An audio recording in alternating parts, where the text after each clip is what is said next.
spring morning on the Island of Sodor. Thomas was excited. The Fat Controller had sent him to pick up a new special from Jenny Packard.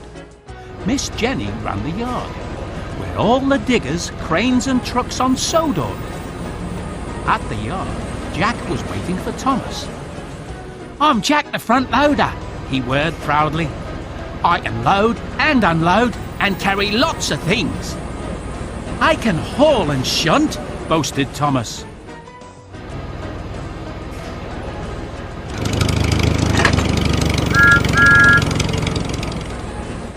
Thomas and Jack set off for the quarry. "Is this your first job at the quarry?" called Thomas. "It's my first job on the island," Jack called back. "I can't wait to get to work."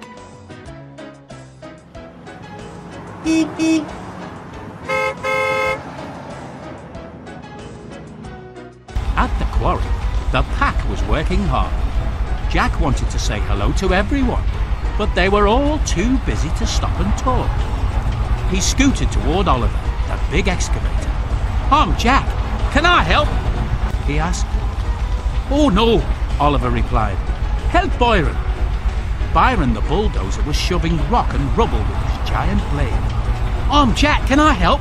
asked Jack. "I don't need help," boomed Byron busily. "Try Kelly the crane."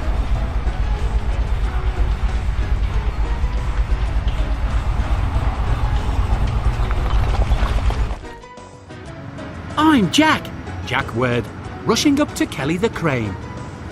"Watch out for my paint," snapped the car. "You should look where you're going." "Isabella," scolded Kelly. "Sorry," said Isabella sourly, "but it's too busy here for rushing and pushing." "The quarry can be dangerous," Kelly told Jack. "Safety first. Why don't you go and help Alfie?" "I'm sorry," said Jack. "I'll try to be more careful."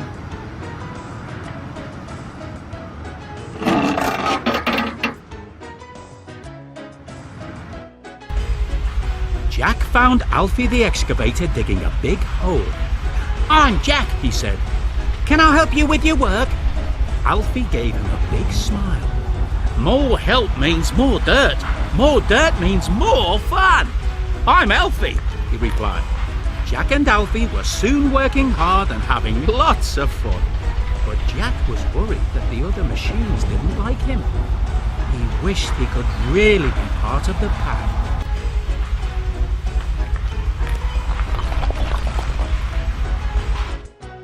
The next day, Thomas chuffed along the branch line, thinking about his new friend Jack. Thomas couldn't wait to get to the old quarry bridge.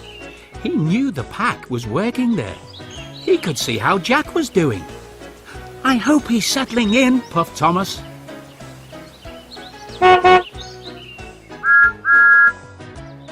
At the bridge, Jack and Alfie were loading the dump truck Monty.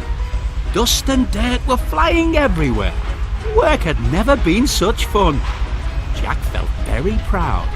He had tried hard and been very careful. He hoped the pack would see what a good worker he was, and Miss Jenny would let him stay. Later that day, Ned the steam shovel was moving under the bridge. "I must be careful that my crane arm doesn't hit the bridge," he said to himself. But Ned hadn't lowered his tall crane arm far enough. It knocked loose the important keystones from the top of the bridge. The bridge started to crumble, just as Thomas puffed toward it, unaware of the danger ahead. Jack saw the danger. "Thomas!" he shouted. Jack jumped in and lifted his front loader up to the bridge. He pushed with all his might. Thomas saw the flagman and his driver applied the brakes, but they couldn't stop in time. "Cinders and ashes!" cried Thomas. The stones were very heavy, but Jack didn't let go.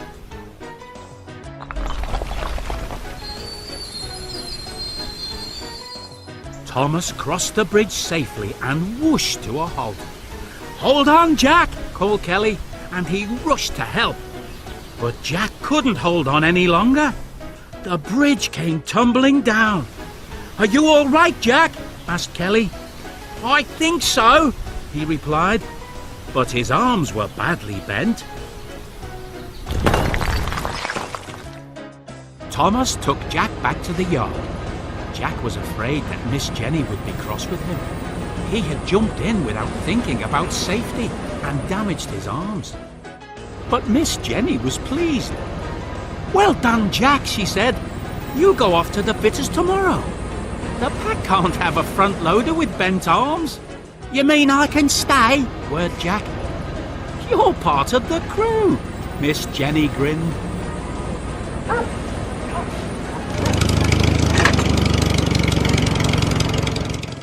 "Welcome to the pack, Jack," shouted Alfie. Kelly and Isabella cheered. Jack was so happy he couldn't think of anything to say. So he just revved his engine and bounced his bucket. Thomas was very pleased that his friend could stay. "Welcome to the pack, Jack," he whistled. "Peep, peep."